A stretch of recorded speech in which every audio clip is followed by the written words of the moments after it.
Bonjour les amis, bon changement de cadre dans cette vidéo par rapport à la précédente. Vous allez je pense vite comprendre où je me trouve, mais en tout cas c'est différent de la première vidéo de test de la dernière fois dans un cadre bucolique. Là le cadre est un petit peu moins champêtre. Ce qui a changé aussi, j'espère que vous le remarquerez, c'est que je me suis équipé, en l'occurrence d'une poignée pour porter mon téléphone. Ça me permet d'être un petit peu plus loin de l'écran. Je me suis aussi équipé d'un micro, histoire que le son soit un petit peu meilleur. Voilà, j'ai acheté tout ça rapidement sur Amazon et j'en suis pas mécontent.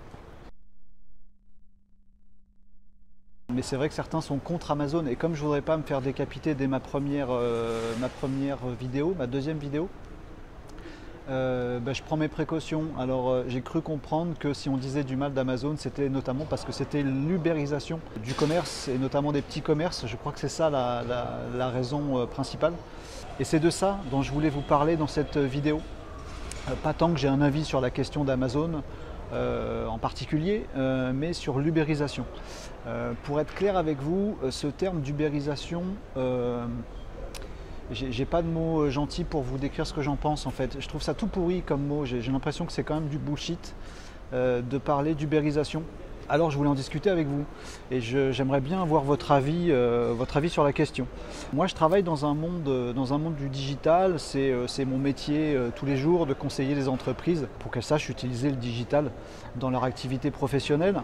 Et clairement c'est un monde où le bullshit est roi, où toutes les 2 semaines on invente des termes un petit peu bizarres pour inventer un nouveau concept, pour dire une nouvelle chose que les autres n'auraient pas dit ou pas de la même façon.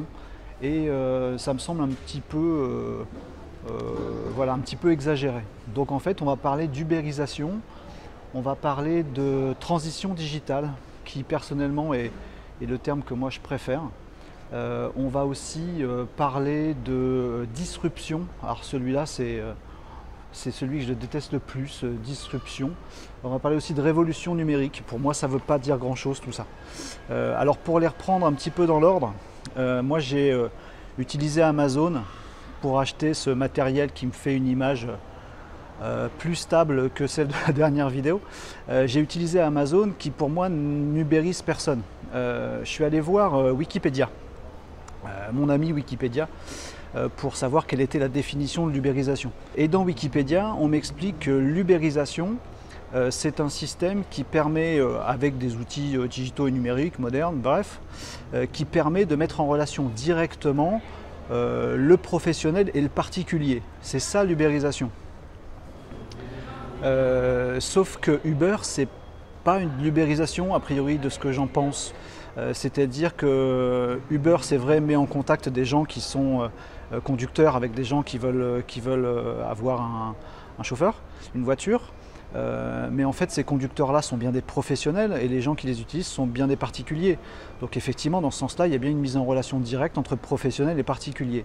Mais l'ubérisation d'Uber, ça a été de faire du mal aux taxis. Or les taxis, il me semble que c'était déjà une mise en relation directe entre des professionnels, chauffeurs, et des particuliers qui les utilisaient. Donc en quoi ça a changé la donne cette ubérisation ? Mon Amazon a ubérisé personne parce que mon matériel, s'il était disponible à de bons prix dans des commerces proches de chez moi, ça fait beaucoup de si, j'aurais très bien pu utiliser ces commerces-là, ça ubérise personne. Ce terme d'ubérisation me perturbe. L'autre qui a le vent en poupe, c'est effectivement la disruption. Alors la disruption, on arrête tout de suite. La disruption, c'est un terme qui a été inventé, de ce que j'en sais, mais vous me direz si je me gourre. Je ne suis pas sûr de moi, mais je pense que c'est un terme qui a été inventé totalement par des communicants. Alors la disruption, c'est censé être une rupture, mais je crois que le vrai terme disruption, il s'applique à tout ce qui est géologie, séisme et choses comme ça. Enfin bref, ça n'a rien à voir avec ce dont on parle aujourd'hui. Qu'est-ce qui est de l'ordre de la rupture, qu'est-ce qui est de l'ordre de l'évolution, on ne sait plus trop dire. Bref, ce truc est aussi du bullshit. Ensuite, on a la révolution numérique. Là, il faut arrêter les conneries. On n'est pas dans une révolution non plus.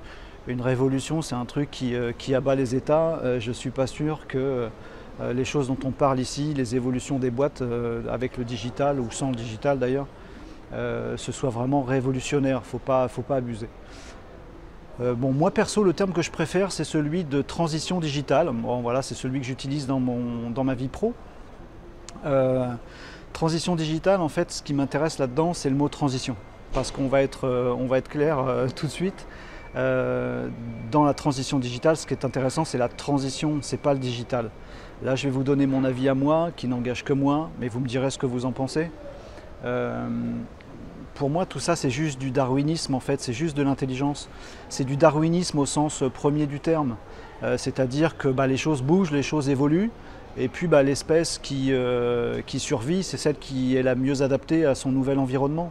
Pour moi, c'est la même chose. Il s'avère que Uber a été mieux adapté que les taxis. J'en ai pris un ce matin de taxi. Uber a été mieux adapté parce que on s'est dit mince, les Uber ils sont plus sympas, et ils sont moins chers et ils arrivent plus vite. Mais si ça se trouve, dans quelques années, ce seront les taxis qui seront plus sympas, qui seront moins chers et qui arriveront plus vite. C'est pas forcément les chauffeurs Uber, puis il y en a d'autres qui vont arriver. Il y a un Chinois qui rapplique, je crois, qui va concurrencer Uber. Bref, c'est de l'évolution tout ça, c'est juste de la transition, puis il y a des boîtes qui s'adaptent. Des marchés qui bougent et puis des boîtes qui ne s'adaptent pas et des marchés qui se sclérosent, enfin peu importe. Pour moi c'est juste du changement, de la transition et du darwinisme. Il y a un terme que j'aime bien aussi, mais qui est super pompeux, il paraît qu'il ne faut pas trop l'employer sinon on vous jette des cailloux, c'est le terme d'intelligence. Alors je parle de l'intelligence au sens... j'ai perdu son nom, Stephen Hawking. La définition de Stephen Hawking sur l'intelligence me plaît beaucoup. En gros, ça dit que l'intelligence, c'est la capacité à s'adapter au changement. C'est exactement de ça dont je parle. Quand je parle aux entreprises que je conseille de transition digitale, je leur dis juste qu'il faut qu'elles soient intelligentes. En gros, qu'elles soient en capacité de s'adapter aux changements actuels et futurs. C'est juste ça en fait qui nous intéresse et c'est ça le point d'appui de tout ce dont on va pouvoir parler en termes de digital. C'est pas ce qui marche et ce qui marche pas, c'est ce qui est bon ou ce qui n'est pas bon pour un marché et donc ce qui permet aux entreprises de s'être adaptées à ce marché ou pas, aux clients de l'avoir adopté ou pas. Pour moi, c'est ça qui est important. Bref, tout ça pour vous donner mon opinion sur le sujet, parce que j'y ai réfléchi, parce que ça m'a bassiné cette histoire d'ubérisation. Mais je veux bien vos avis là-dessus, que vous puissiez me dire si je me gourre ou pas. Moi, je suis très partagé en même temps. Comment vous dire, pour moi, les mots ont un sens, et c'est bien de pouvoir s'appuyer sur des vrais mots, sur un vrai vocabulaire qui a un vrai sens pour pouvoir échanger et se parler. En même temps, si c'est pour que les mots ne veulent plus rien dire et qu'on emploie à tort et à travers du bullshit, ça me saoule parce qu'on se comprend encore moins. Alors est-ce qu'il faut qu'on mette des vrais mots dessus, qu'on se pose un petit peu, qu'on réfléchisse et qu'on mette des bons mots sur des bonnes choses? Ou est-ce qu'il faut au contraire ne pas mettre de mots et juste se dire qu'en fait tout ça c'est de l'air et qu'on va juste essayer d'être intelligents tous ensemble? Je sais pas, les deux hypothèses me plaisent. Je veux bien votre avis là-dessus, qu'on échange ensemble sur ce sujet qui me passionne bien, qui m'intéresse beaucoup et qui nous ferait, je pense, des bonnes fondations en termes de vocabulaire pour pouvoir échanger sur tout un tas de sujets demain. En tout cas, voilà, dans la vie réelle, moi, il s'avère que j'ai pris un taxi ce matin. Pour la petite histoire, j'ai pris un Ouigo juste après, qui est censé être l'ubérisation organisée par la SNCF de ses propres TGV, mais qui est en fait une merde d'après l'expérience que j'en ai eue ce matin, puisqu'en gros j'ai payé des surplus de bagages alors que j'étais incapable de mettre mes bagages où que ce soit et qu'il y avait une rame au lieu de deux, enfin c'était la merde, mais c'était pas cher. Je sais pas si c'est de l'ubérisation, bref, peu importe. J'ai pris un taxi, j'ai pris un train et aujourd'hui je me retrouve, comme vous l'avez deviné, dans un aéroport. Ça me permet de faire la transition sur la vidéo suivante, puisque lors de ma première vidéo, mon premier galop d'essai, j'avais un cadre assez bucolique derrière moi et une caméra tremblotante. Cette fois-ci, je dois avoir une caméra, j'espère, moins tremblotante et un cadre pas du tout bucolique, très aéroportuaire, si vous avez bien tout compris. Pour la prochaine vidéo, vous devriez avoir un cadre encore plus détonnant. J'espère que ça vous plaira. Il y avait un petit indice dans la vidéo. Normalement, vous avez dû voir quelque chose qui vous a mis sur la piste si vous avez envie de savoir où je vais me retrouver. En tout cas, je vous y retrouverai, et vous, puisque je vais faire ma prochaine vidéo dans un autre pays. Je vais prendre l'avion tout à l'heure embarqué. Et la prochaine vidéo risque d'être dépaysante. Je l'espère pour nous tous. Ça risque d'être assez sympa. Quoi qu'il en soit, je pense que c'est la bonne façon pour conclure cette vidéo, de vous dire que peut-être que le voyage, peut-être que de découvrir d'autres cultures, d'autres façons de faire, d'autres usages, d'autres façons aussi d'appréhender le digital, ça peut être une très bonne façon de se rendre un peu intelligent et de s'éloigner un petit peu des bullshit que j'essaie de combattre et dont je parlais tout à l'heure. Merci beaucoup et je vous dis donc à très bientôt dans un autre pays. Salut les amis!